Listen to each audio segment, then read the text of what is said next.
നമ്മൾ ഇന്നത്തെ ക്ലാസ്സിൽ ഡിസ്കസ് ചെയ്യാൻ പോകുന്നത് ഒരാൾക്ക് സ്വന്തമായിട്ട് എങ്ങനെയാണ് ITR 1 എന്ന് പറയുന്ന ഇൻകം ടാക്സിന്റെ റിട്ടേൺ ഫയൽ ചെയ്യാൻ പറ്റുന്നതെന്നാണ് ഡിസ്കസ് ചെയ്യുന്നത്. ITR 1 എന്ന് പറയുന്ന റിട്ടേൺ ഒരു ഇൻഡിവിജ്വല് അയാൾക്ക് സാലറി ചെയ്യുമ്പോൾ 50 ലക്ഷത്തിൽ താഴെയാണെങ്കിലാണ് ITR 1 ഫയൽ ചെയ്യുന്നത്. അതോടൊപ്പം തന്നെ ഹൗസ് പ്രോപ്പർട്ടിയിൽ ഇൻകം ഉണ്ടെങ്കിലും ഇൻകം ഫ്രം അതർ സോഴ്സിൽ ഇൻകം ഉണ്ടെങ്കിലും ITR 1 ഫയൽ ചെയ്യാൻ പറ്റും. അപ്പം ആദ്യത്തെ സ്റ്റെപ്പ് എന്താണെന്ന് ചോദിച്ചാൽ നമ്മുടെ ഇൻകംകൾ കണ്ടുപിടിക്കുക എന്നുള്ളതാണ്. അപ്പോൾ ഒരു സാലറി ആയിട്ടുള്ള ആളുടെ ഇൻകം എന്ന് പറഞ്ഞു കഴിഞ്ഞാൽ രണ്ട് രീതിയിൽ നമുക്കത് കണ്ടുപിടിക്കാം. ഒന്ന്, നമ്മുടെ ഇൻകം ടാക്സിന്റെ പോർട്ടലിൽ പോയിട്ട് അവിടെ ഇ ഫയൽ അക്കൗണ്ടിൽ ലോഗിൻ ചെയ്യുക. ലോഗിൻ ചെയ്തതിന് ശേഷം ആനുവൽ ഇൻഫർമേഷൻ സിസ്റ്റം എന്ന് പറഞ്ഞൊരു ലിങ്ക് അവൈലബിൾ ആണ്. അതിൽ ക്ലിക്ക് ചെയ്ത് കഴിയുമ്പം അത് ഇൻസൈറ്റ് എന്ന് പറയുന്ന പോർട്ടലിലേക്ക് നിങ്ങളെ റീഡയറക്റ്റ് ചെയ്യും. അതിൽ നിന്ന് നമുക്ക് ആനുവൽ ഇൻഫർമേഷൻ സിസ്റ്റം ഡൗൺലോഡ് ചെയ്യാം.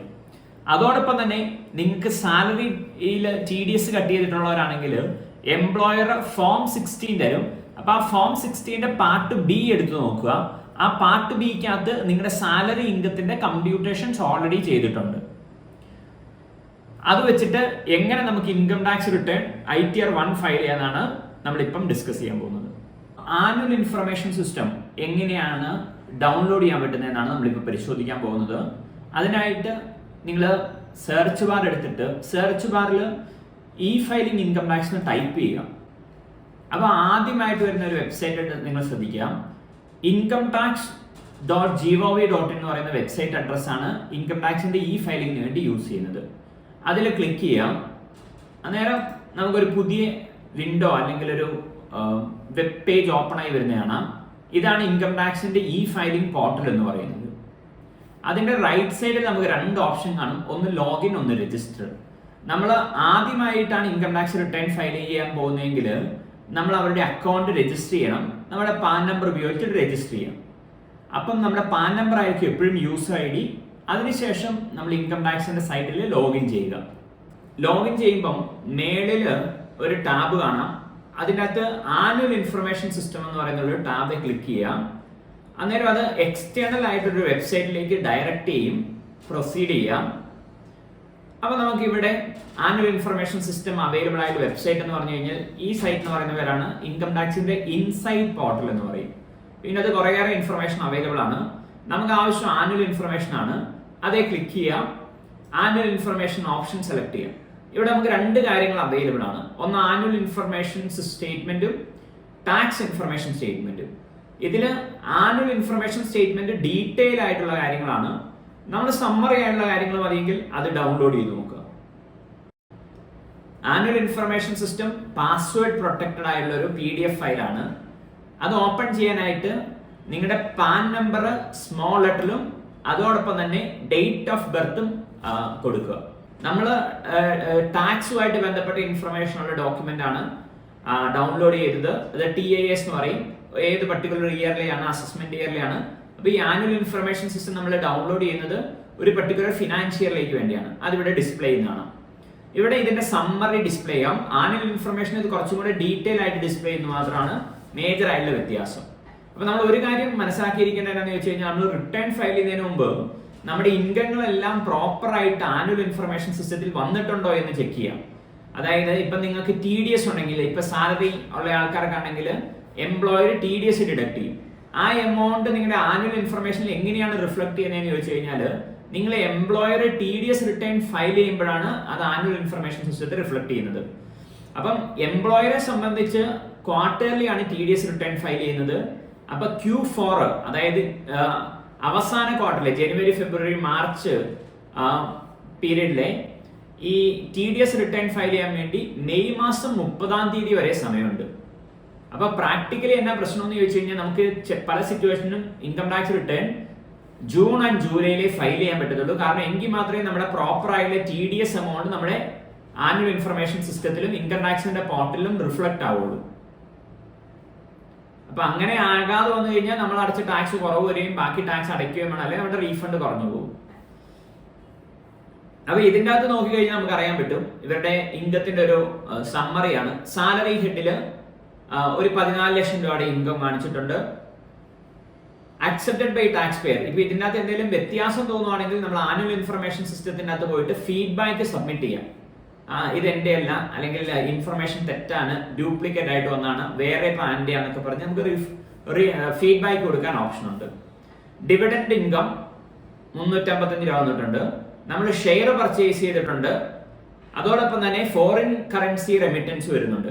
അപ്പൊ ഇതിലൊരു കാര്യം മനസ്സിലാക്കിയിരിക്കേണ്ടത് എന്താണെന്ന് ചോദിച്ചു കഴിഞ്ഞാൽ, നമ്മൾ മ്യൂച്വൽ ഫണ്ട് പർച്ചേസ് ചെയ്തെന്ന് പറഞ്ഞാൽ അത് ഇൻകം അല്ല, അത് വിൽക്കുമ്പോൾ മാത്രമേ അതിന്റെ ടാക്സേഷൻ വരുള്ളൂ. ഫോറിൻ കറൻസി നമ്മൾ പർച്ചേസ് ചെയ്തെന്നോർത്തും അതും ഇൻകം അല്ല, അത് പർച്ചേസ് ചെയ്യാനുള്ള പൈസ എവിടെ നിന്ന് വന്നെന്നുള്ള കാര്യം മാത്രം നമ്മൾ ഓർത്തിട്ടാണ്. ഇപ്പൊ നമ്മുടെ സാലറിയിൽ നിന്നാണ് ഇത് പേ ചെയ്യുന്നെങ്കിൽ വേറെ പ്രശ്നമൊന്നുമില്ല. അപ്പം ഈ ഒരു അസസ്യെ സംബന്ധിച്ച് നമ്മൾ ഈ എക്സാമ്പിൾ ആയിട്ട് ഡിസ്കസ് ചെയ്യുന്ന അസസ്യെ സംബന്ധിച്ച് ഇൻകം എന്ന് പറയാൻ വേണ്ടി ഇതിനകത്ത് 2 ഐറ്റംസേ ഉള്ളൂ. ഒന്ന് സാലറി ഇൻകവും ഡിവിഡൻഡ് ഇൻകവും ആണ്. അടുത്ത സ്റ്റെപ്പ് എന്താണെന്ന് ചോദിച്ചു കഴിഞ്ഞാൽ, ഈ പർട്ടിക്കുലർ അസസ്യയുടെ ഫോം 16, അടുത്ത സ്റ്റെപ്പ് നമ്മുടെ ഫോം 16 എടുക്കുക. ഫോം 16 പാർട്ട് ബി എന്ന് പറയുന്ന ഒരു ഭാഗമുണ്ട്. അതിൻ്റെ അകത്താണ് നമ്മുടെ സാലറിയുടെ ഡീറ്റെയിൽസ് വരും. ഈ ഫോം 16 എന്നാന്ന് ചോദിച്ചു കഴിഞ്ഞാൽ, നിങ്ങളുടെ ടാക്സ് എംപ്ലോയർ ഡിഡക്ട് ചെയ്യുമ്പോൾ അവർ ആ ഡിഡക്ട് ചെയ്തതിന് തരുന്ന ഒരു സർട്ടിഫിക്കറ്റ് ആണ് ഈ പറയുന്ന ഫോം 16 എന്ന് പറയുന്നത്. അപ്പൊ നമുക്കറിയാം, സാലറി ഹെഡിൽ TDS ഡിഡക്ട് ചെയ്യുന്നത് നിങ്ങളുടെ എത്രയുണ്ടോ ടാക്സ്, ആ ടാക്സ് മൊത്തം അവർ ആ ത്രൂ ഔട്ട് ഇയറിൽ ഡിഡക്ട് ചെയ്യും. അപ്പൊ എന്തെങ്കിലുമൊക്കെ ഷോർട്ട് ഫോൾ വന്നിട്ടുണ്ടെങ്കിൽ അതാണ് അവർ മാർച്ച് മാസത്തെ സാലറി തരുന്നതിന് മുമ്പ് നമ്മൾ ഡിഡക്ഷൻ എടുത്തിട്ടുണ്ടെങ്കിൽ അതിന്റെ പ്രൂഫ് കാര്യങ്ങളൊക്കെ ചോദിക്കുന്നത്. എന്നിട്ട് അവർ ഒന്നും കൂടെ വെരിഫൈ ചെയ്യും, നിങ്ങൾ കൊടുത്ത എസ്റ്റിമേറ്റും ആക്ച്വലും തമ്മിൽ വേരിയേഷൻ ഉണ്ടോ എന്ന് അറിയാൻ. അപ്പൊ വേരിയേഷൻ ഉണ്ടെങ്കിൽ ബാക്കിയുള്ള ടാക്സ് എല്ലാം അവർ എന്ത് ചെയ്യും, അവസാന മാസത്തെ സാലറിയിൽ ഡിഡക്ട് ചെയ്തിട്ടേ തരുള്ളൂ. അപ്പൊ ഈ എംപ്ലോയർ ഓൾറെഡി ഒരു പ്രാവശ്യം നിങ്ങളുടെ ഇൻകം സാലറി വെച്ചിട്ട് മാത്രം കമ്പ്യൂട്ടേഷൻ ചെയ്യുന്നുണ്ട്. അപ്പൊ അത് എംപ്ലോയർ TDS റിട്ടേൺ ഫയൽ ചെയ്യുമ്പോൾ ഡീറ്റെയിൽ കൊടുക്കുന്നുണ്ട്. അപ്പൊ ആ ഡീറ്റെയിൽ ആണ് നമ്മുടെ എങ്ങോട്ട് വരുന്നത്, നമ്മുടെ ഇൻകം ടാക്സ് കമ്പ്യൂട്ടേഷൻ പോർട്ടലിൽ വരും. അത് നമ്മൾ ഓൺലൈനായിട്ട് ഫയൽ ചെയ്യുമ്പോൾ നിങ്ങൾക്ക് കാണാൻ പറ്റും. അപ്പൊ ഇതിന്റെ പാർട്ട് ബി, അതായത് ഫോം 16 പാർട്ട് ബി നിങ്ങൾക്ക് ചെക്ക് ചെയ്ത് കഴിഞ്ഞാൽ അറിയാൻ പറ്റും. ഇത് നിങ്ങളുടെ സാലറി ഇൻകം വെച്ചിട്ടുള്ള ഒരു കമ്പ്യൂട്ടേഷൻ ആണ്. ഇപ്പം ഈ പറയുന്ന ഒരു കേസിൽ 14,96,778 രൂപയാണ് സാലറി ഇൻകം. ആ സെയിം ഫോം 16 ബിയിലും ആ സെയിം എമൗണ്ട് ആണ് വരുന്നത്. നമ്മൾ ന്യൂ സ്കീം അനുസരിച്ചാണ് കാൽക്കുലേറ്റ് ചെയ്യുന്നത്. അതിന് ഡിഡക്ഷൻസോ ഒന്നും അവൈലബിൾ അല്ല. നമുക്ക് എലിജിബിൾ ആയിട്ടുള്ള ഒരു ഡിഡക്ഷൻ എന്ന് പറഞ്ഞു കഴിഞ്ഞാൽ സ്റ്റാൻഡേർഡ് ഡിഡക്ഷൻ 50,000 രൂപ നമുക്ക് ന്യൂ സ്കീമിലും ക്ലെയിം ചെയ്യാം. അപ്പൊ നമ്മുടെ ഗ്രോസ് ടോട്ടൽ ഇൻകം എന്ന് പറയുന്നത് ഈ 50,000 രൂപ കുറച്ചിട്ട് 14,46,778 രൂപ ആയിരിക്കും. അതിന്റെ ടാക്സ് ആണ് 1,39,356. അതിന്റെ കൂടെ ഹെൽത്ത് ആൻഡ് എഡ്യൂക്കേഷൻ സെസ്സും കൂടെ വരും. ദെൻ അങ്ങനെയാണ് നമ്മുടെ ഇൻകം കണ്ടുപിടിക്കുന്നത്. ഇനി അടുത്ത പ്രോസസ് എന്നാന്ന് ചോദിച്ചു കഴിഞ്ഞാൽ, നമ്മൾ income tax return practically online ആയിട്ട് ഫയൽ ചെയ്യുന്നതാണ്. ഓൺലൈനായിട്ട് ഇൻകം ടാക്സ് റിട്ടേൺ ഫയൽ ചെയ്യാൻ വേണ്ടി നമ്മൾ സെർച്ച് ബാറിൽ ഈ ഫയലിംഗ് ഇൻകം ടാക്സ് ടൈപ്പ് ചെയ്യാം. അതിനുശേഷം ആദ്യം ഡിസ്പ്ലേ ചെയ്യുന്ന വെബ്സൈറ്റ് തന്നെയായിരിക്കും ഈ ഫയലിംഗിന്റെ പോർട്ടൽ. അതായത് incometax.gov.in എന്ന് പറയുന്ന പോർട്ടലാണ്. അത് ക്ലിക്ക് ചെയ്യാം. അപ്പൊ റൈറ്റ് സൈഡിൽ ലോഗിൻ എന്ന് പറയുന്ന ഒരു ഓപ്ഷൻ ഉണ്ട്. അവിടെ നമ്മുടെ പാൻ നമ്പർ വെച്ചതിന് ശേഷം നമ്മൾ ലോഗിൻ ചെയ്യുക. ഇൻകം ടാക്സിന്റെ പോർട്ടലിൽ ലോഗിൻ ചെയ്തതിന് ശേഷം മേലിൽ കാണുന്ന ഇ ഫയലിംഗ് എന്ന് പറയുന്ന ടാബ് ഉണ്ട്. അവിടെ ക്ലിക്ക് ചെയ്യാം. അവിടെ ഫയൽ ഇൻകം ടാക്സ് റിട്ടേൺ എന്ന് പറഞ്ഞൊരു ഓപ്ഷൻ സെലക്ട് ചെയ്യാം. നമ്മൾ ITR 1 ആണ് ഫയൽ ചെയ്യാൻ പോകുന്നത്. അപ്പോൾ ഏത് അസസ്മെന്റ് ഇയർ ആണെന്ന് ആദ്യം സെലക്ട് ചെയ്ത് കൊടുക്കുക. നമ്മൾ 2024-25 ആണ്, അത് സെലക്ട് ചെയ്യാം. നമ്മൾ സെലക്ട് ചെയ്യുന്ന മെത്തേഡ് എന്ന് പറഞ്ഞു കഴിഞ്ഞാൽ ഓൺലൈൻ മെത്തേഡ് ആണ്. കണ്ടിന്യൂ ചെയ്യാം. നമ്മൾ already return filing process start ചെയ്ത് കഴിഞ്ഞാൽ നമ്മൾ കൊടുത്തേക്കുന്ന ഡാറ്റാസ് എല്ലാം ഓട്ടോമാറ്റിക്കലി സേവ് ആയി കിടക്കും. 30 ദിവസം വരെ ഇത് സേവ് ആയിട്ട് കിടക്കും. നമ്മൾ ഓൾറെഡി ITR ഫയലിംഗ് സ്റ്റാർട്ട് ചെയ്ത് കഴിഞ്ഞാൽ നമ്മൾ കൊടുത്ത ഡാറ്റ ഓൾറെഡി ഇതിൻ്റെ അകത്ത് ഡ്രാഫ്റ്റ് ആയിട്ട് കിടക്കും. അങ്ങനെയാകുമ്പോൾ നമുക്ക് ആ പറയുന്ന പ്രോസസ്സ് കണ്ടിന്യൂ ചെയ്താൽ മതി. അതിന് റെസ്യൂം ഫയലിംഗ് കൊടുക്കുക. നമ്മൾ പക്ഷേ പുതിയതായിട്ടാണ് ഫയൽ ചെയ്യാൻ പോകുന്നത്. അപ്പോൾ സ്റ്റാർട്ട് ന്യൂ ഫയലിംഗ് എന്ന് പറഞ്ഞൊരു ഓപ്ഷൻ സെലക്ട് ചെയ്യാം. അതിനുശേഷം നമ്മൾ സെലക്ട് ചെയ്യാം നമ്മൾ ഏതാണ്, നമ്മൾ ഇൻഡിവിജ്വൽ ആണ്, കണ്ടിന്യൂ ചെയ്യാം. ITR ഫോം ITR 1 നമ്മൾ സെലക്ട് ചെയ്യാം. നമ്മൾ ഓൾറെഡി കണ്ടിരുന്നു ITR 1 എന്ന് പറയുന്ന റിട്ടേൺ ആർക്കാണ് യൂസ് ചെയ്യാൻ പറ്റുന്നത്? ഇൻഡിവിജ്വൽ സാലറി ഇൻകം ആയിരിക്കണം, ഒരു ഹൗസ് പ്രോപ്പർട്ടി ഇൻകം, നോർമൽ ആയിട്ടുള്ള ഇൻകം ഫ്രം അതർ സോഴ്സ് പറ്റും. ടോട്ടൽ ഇൻകം 50 ലക്ഷത്തിൽ താഴെ ആയിരിക്കണം. അഗ്രികൾച്ചർ ഇൻകം 5,000 താഴെയാണെങ്കിൽ ITR 1 യൂസ് ചെയ്യാം. പക്ഷേ നിങ്ങളൊരു കമ്പനിയിലെ ഡയറക്ടർ ആണ്, ഇന്ത്യക്ക് പുറത്ത് നിങ്ങൾക്ക് ഇൻവെസ്റ്റ്മെന്റ് ഉണ്ട്, അൺലിസ്റ്റഡ് കമ്പനിയിൽ ഇന്ത്യയിൽ നിങ്ങൾ ഇൻവെസ്റ്റ് ചെയ്തിട്ടുണ്ടെങ്കിൽ നിങ്ങൾക്ക് ഫോം ITR 1 യൂസ് ചെയ്യാൻ പറ്റത്തില്ല. പ്രൊസീഡ് ചെയ്യാം. Let's get started. ഇവിടെ 3 ഓപ്ഷൻസ് ഉണ്ട്.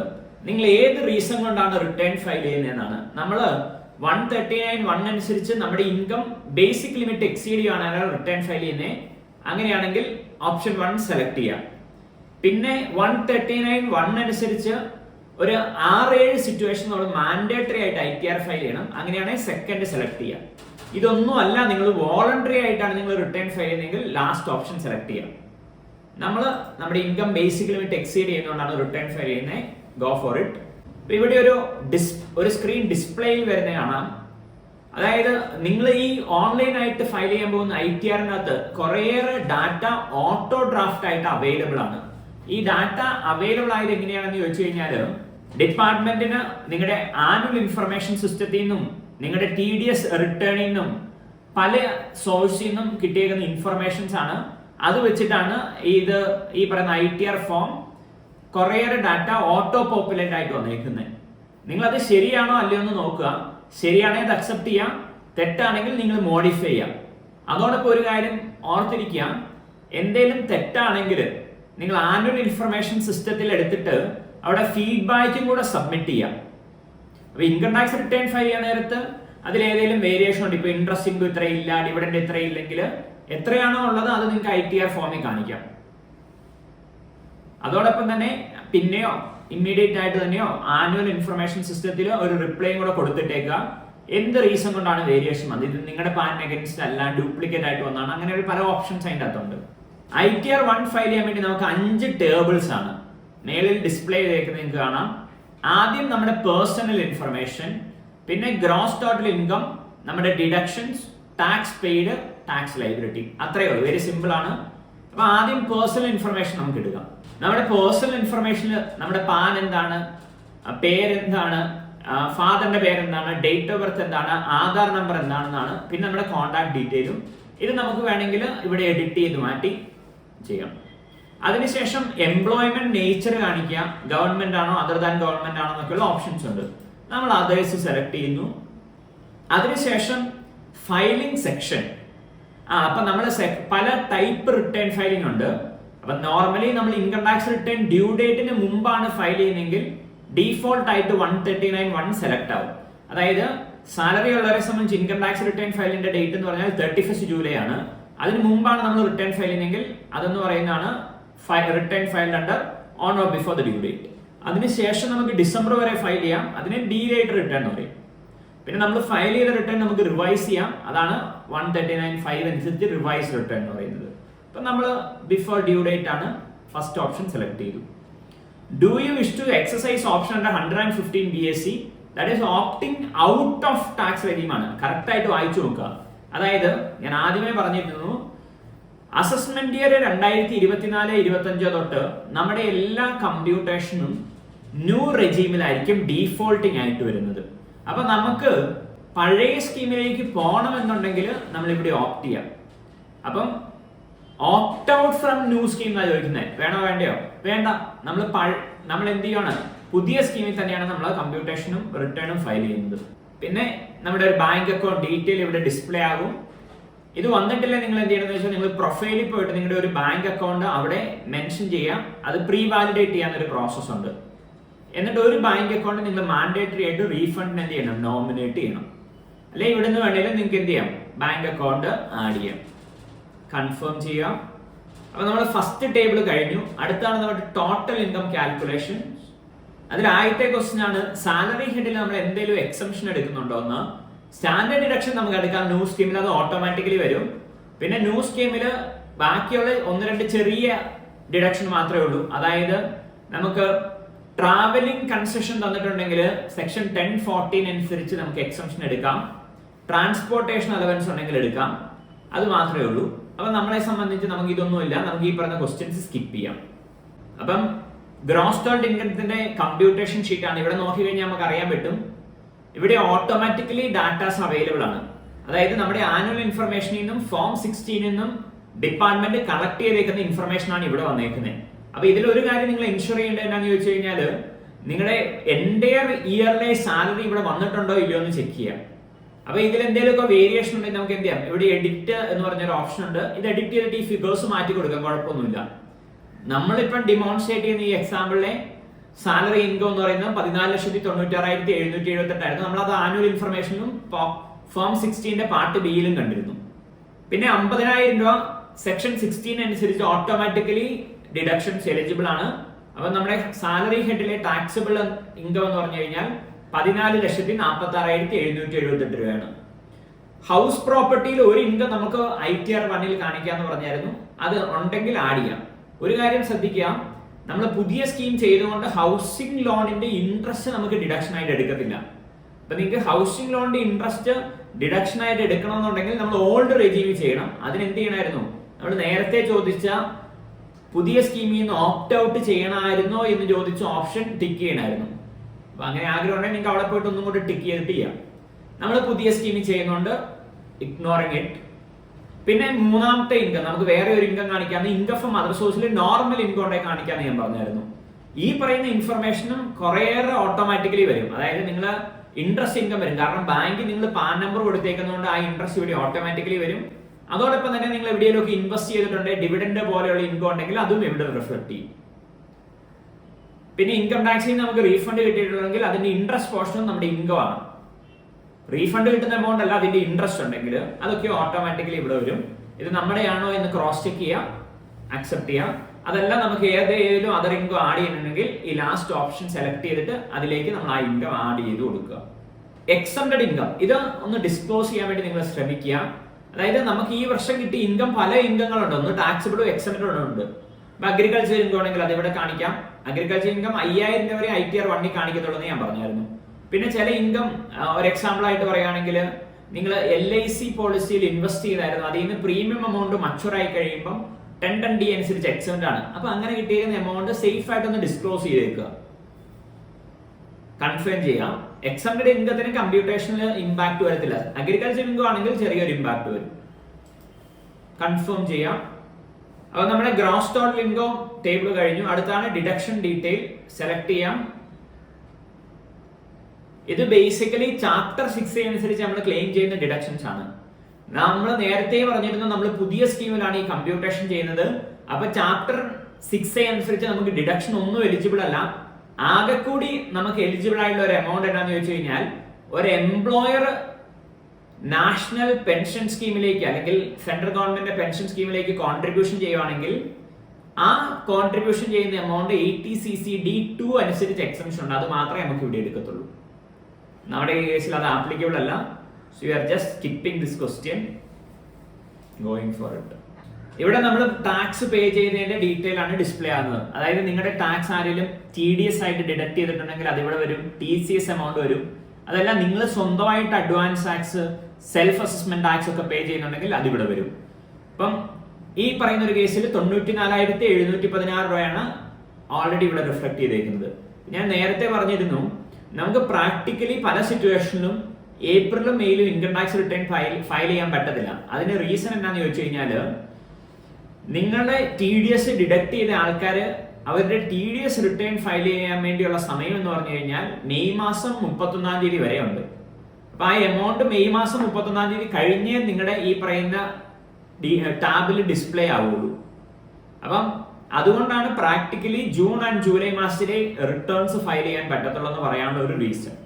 അപ്പം ഈ പറയുന്ന ടാക്സിൻ്റെ അത് നിങ്ങളുടെ എൻ്റയർ ടാക്സ് റിഫ്ലക്ട് ചെയ്തിട്ടുണ്ടെങ്കിൽ IT ഫയൽ ചെയ്യാം, ഇല്ലെങ്കിൽ നമ്മൾ വെയിറ്റ് ചെയ്യാം. അതാണ് അഡ്വൈസബിൾ.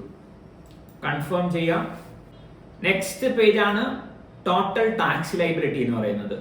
ഇവിടെ നിങ്ങൾക്ക് കാണാൻ സാധിക്കും നമ്മുടെ കമ്പ്യൂട്ടേഷന്റെ സമ്മറിയാണ്. നമ്മുടെ ഇൻകം എന്ന് പറയുന്നത് 14,52,911 രൂപയാണ്. സാലറി ഇൻകം ഫ്രം അതർ സോഴ്സിലെയും അതിന്റെ കാൽക്കുലേഷൻ ആണ് ഈ വന്നേക്കുന്നത്. നമ്മൾ പുതിയ സ്ലാബ് അനുസരിച്ചാണ് ഓപ്റ്റ് ചെയ്തത്. അപ്പം അതിന്റെ ടാക്സേഷൻ എന്ന് പറഞ്ഞാൽ എന്താണ്? 3 lakhs rupees വരെ ടാക്സ് ഇല്ല. 3 lakhs തൊട്ട് 6 lakh വരെയുള്ളതിന്റെ 5%, അതായത് 3,05,000%, I3 15, 15,000 രൂപ. 6 തൊട്ട് 9 ലക്ഷം രൂപ വരെയുള്ളതിന്റെ 10% എന്ന് പറഞ്ഞു കഴിഞ്ഞാൽ 30,000 രൂപ. അടുത്ത 3 ലക്ഷം രൂപയുടെ 15% എന്ന് പറഞ്ഞാൽ 45,000 രൂപ. അപ്പൊ നമ്മുടെ ഇൻകം എത്രയുണ്ട്? 14,52,000 ഉണ്ട്. അപ്പൊ 12 ലക്ഷം തൊട്ട് 14,52,910 വരെയുള്ളതിന്റെ 20%, അതാണ് 50,582. നമ്മുടെ ഇൻകം 15 കൂടുതലായിരുന്നെങ്കിൽ ബാക്കിയുള്ള എമൗണ്ടിന് 30% ടാക്സ് വന്നേനെ. അപ്പൊ ഇതെല്ലാം കൂടെ കൂട്ടുമ്പോൾ നമ്മുടെ ടോട്ടൽ ടാക്സ് ലയബിലിറ്റി എന്ന് പറഞ്ഞു കഴിഞ്ഞാൽ 1,40,582 രൂപ വരും. അതിൽ നിന്ന് റിബേറ്റ് ക്ലെയിം ചെയ്യുക 87A അനുസരിച്ച്. 87A റിബേറ്റ് എന്ന് പറഞ്ഞു കഴിഞ്ഞാൽ നമ്മുടെ ഇൻകം 7 ലക്ഷത്തിൽ താഴെയാണെങ്കിൽ നമുക്ക് കിട്ടത്തുള്ളൂ. ഈ പറയുന്ന കേസ് നമുക്ക് കിട്ടത്തില്ല. അതിന്റെ കൂടെ ഹെൽത്ത് ആൻഡ് എഡ്യൂക്കേഷൻസ് ആഡ് ചെയ്യണം. അത് ഇതിന്റെ 4% ആയിരിക്കും. ടോട്ടൽ ടാക്സ് ആൻഡ് സെസ് എന്ന് പറഞ്ഞു കഴിഞ്ഞാൽ 1,46,205 രൂപ വരും. നമുക്ക് സാലറി ഉള്ളവർക്ക് എന്തെങ്കിലും റിലീഫോ കാര്യങ്ങളോ ഉണ്ടെങ്കിൽ അതിന്റെ എമൗണ്ട് ആണ് ഇവിടെ വരുന്നത്. പിന്നെ ഇൻട്രസ്റ്റ് വരും. ഇവിടെ ഇൻട്രസ്റ്റ് വരാൻ കാരണം എന്താണെന്ന് ചോദിച്ചു കഴിഞ്ഞാൽ നമ്മുടെ ടാക്സ് 1,46,205 രൂപയുള്ളൂ. പക്ഷെ നമ്മൾ അടച്ചേക്കുന്ന ടാക്സ് 94,000 രൂപയുള്ളൂ. പക്ഷെ ഈ പറഞ്ഞ കേസിൽ ഇൻട്രസ്റ്റ് വരില്ല. ഇങ്ങനെ ഒരു വേരിയേഷൻ വരാൻ കാരണം എന്താണെന്ന് ചോദിച്ചു കഴിഞ്ഞാൽ ഈ 94,000 രൂപ എന്ന് പറയുന്നത് Q3 വരെയുള്ള TDS എമൗണ്ട് ഇവിടെ റിഫ്ലക്ട് ആയിട്ടുള്ളൂ. Q4 ഇവിടെ റിഫ്ലക്ട് ആയിട്ടില്ല. ഞാനൊരു ഡെമോ കാണിക്കാൻ വേണ്ടി ഡിസ്കസ് ചെയ്തുകൊണ്ടാണ് ഇത് വന്നേക്കുന്നത്. ആ എമൗണ്ട് ഇവിടെ കയറി വന്നു കഴിയുമ്പോൾ ഈ ഇൻട്രസ്റ്റ് നോർമലി ഇവിടുന്ന് പോകും. ടാക്സ് പേ ചെയ്യാനുണ്ടെങ്കിൽ മാത്രമേ ഈ ഇൻട്രസ്റ്റ് വരത്തുള്ളൂ. ഇപ്പൊ നമ്മളിവിടെ കൺഫേം ചെയ്യുകയാണെങ്കിൽ അവരെന്ത് പറയും? നമ്മൾ ഡിഫറൻസ് ആയിട്ട് ടാക്സ് അടയ്ക്കാൻ പറയും. അപ്പൊ ഈ പറഞ്ഞ അസസിക്ക് ഇങ്ങനെ ഒരു ടാക്സ് അടയ്ക്കാനില്ല. അത് Q4 TDS റിഫ്ലക്ട് ചെയ്യുമ്പോൾ അത് കറക്റ്റ് ആയി വരും. ഇൻ കേസ് നിങ്ങൾ ടാക്സ് അടയ്ക്കാനാണെങ്കിൽ ഇപ്പൊ ചില ആൾക്കാർക്ക് അതർ സോഴ്സിലെ ഇൻകം ഒക്കെ കാണും, അതിനൊന്നും പ്രോപ്പർ ആയിട്ട് TDS പിടിച്ചിട്ടില്ല. ചില സിറ്റുവേഷനിൽ 10% ആയിരിക്കും TDS പിടിച്ചിട്ടുള്ളൂ. കാരണം ഇപ്പൊ നിങ്ങൾ ബാങ്കിൽ നിന്ന് ഇൻട്രസ്റ്റ് ഒക്കെ ഉണ്ടെങ്കിൽ 10% TDS പിടിക്കുള്ളൂ. പക്ഷെ നിങ്ങളുടെ ഇൻകം 15 ലക്ഷം രൂപയ്ക്ക് മേലാണെങ്കിൽ 30% സ്ലാബിലേക്ക് വരും. അപ്പം ബാക്കി ടാക്സ് നമ്മൾ അടയ്ക്കണം. അങ്ങനെ ഉണ്ടെങ്കിൽ നമ്മൾ എന്ത് ചെയ്യണം? ആ ടാക്സ് അടയ്ക്കുക. അതിന് ഈ ഫയലിംഗിന്റെ ഫസ്റ്റ് പേജിൽ പോയി കഴിഞ്ഞാൽ ക്വിക്ക് പേ ടാക്സ് എന്ന് പറഞ്ഞൊരു ഓപ്ഷൻ ഉണ്ട്. അല്ലെങ്കിൽ ഈ ഫയലിംഗിൽ ഇ പേ ടാക്സ് എന്ന് പറഞ്ഞൊരു ഓപ്ഷൻ ഉണ്ട്. അത് സെലക്ട് ചെയ്യാം. നമ്മുടെ റെസ്പെക്ട് ഇയറിലേക്ക് ടാക്സ് പേ ചെയ്യാം. അതിനുശേഷം ആ എമൗണ്ട് നിങ്ങളുടെ self assessment tax and advance tax എന്ന് പറഞ്ഞ ടാബിൽ കയറി വരും. അതിനുശേഷം നിങ്ങൾ ഇത് പ്രൊസീഡ് ചെയ്യാം. ദെൻ റിട്ടേൺ സബ്മിറ്റ് ചെയ്യാം. ഒരു OTP കിട്ടും. ആ OTP വെച്ചിട്ട് നിങ്ങൾ റിട്ടേൺ വെരിഫൈ ചെയ്യാം. അതിനുശേഷം നിങ്ങൾ ഒരു 3-4 ദിവസം കഴിഞ്ഞ് കഴിയുമ്പോൾ ചുമ്മാ ഒന്നും കൂടെ കയറി നോക്കുക. കാരണം നമ്മൾ ഫയൽ ചെയ്തേക്കുന്നതിൽ ചിലപ്പോൾ എന്തെങ്കിലും എറർ ഉണ്ടെങ്കിൽ അവരൊരു നോട്ടീസ് ഇടും 139(9) എന്ന് പറഞ്ഞ് ഡിഫക്റ്റീവ് ആക്കും എന്നൊക്കെ പറഞ്ഞ്. എല്ലാവർക്കും ഒന്നും വരില്ല. അതുണ്ടോ എന്ന് നോക്കുക. ഇല്ലെങ്കിൽ ഇടയ്ക്ക് കുറച്ച് 1 മാസമൊക്കെ കഴിയുമ്പോൾ നിങ്ങളുടെ റിട്ടേൺ പ്രോസസ് ആയിട്ടുണ്ടോ എന്ന് നോക്കുക. അതെല്ലാവരും ചെക്ക് ചെയ്ത് നോക്കണം. അത് പ്രോസസ് ആയി കഴിഞ്ഞ് കഴിഞ്ഞാൽ അതിനകത്ത് നമ്മുടെ ഇന്റിമേഷൻ ഓർഡർ എന്ന് പറഞ്ഞ ഒരെണ്ണമുണ്ട്. 143(1) എന്ന് പറഞ്ഞ ഇന്റിമേഷൻ ഓർഡർ. അതൊന്ന് ഡൗൺലോഡ് ചെയ്ത് നോക്കുക. അതിനകത്ത് 2 കോളങ്ങളാണ് മെയിൻ ആയിട്ട് വരുന്നത്. ഒന്ന് നമ്മൾ കൊടുത്ത ഡാറ്റയും ഡിപ്പാർട്ട്മെന്റ് എടുത്ത ഡാറ്റയും. അപ്പൊ ഇത് തമ്മിൽ എന്തെങ്കിലും വേരിയേഷൻ ഉണ്ടോ ഇല്ലയോ എന്ന ആ ഫോം നോക്കി കഴിഞ്ഞാൽ നമുക്ക് അറിയാൻ പറ്റും. അത് കറക്റ്റ് ആയിട്ട് വരുവാണെങ്കിൽ നമ്മുടെ പ്രോസസ്സ് കംപ്ലീറ്റ് ആയി എന്നാണ്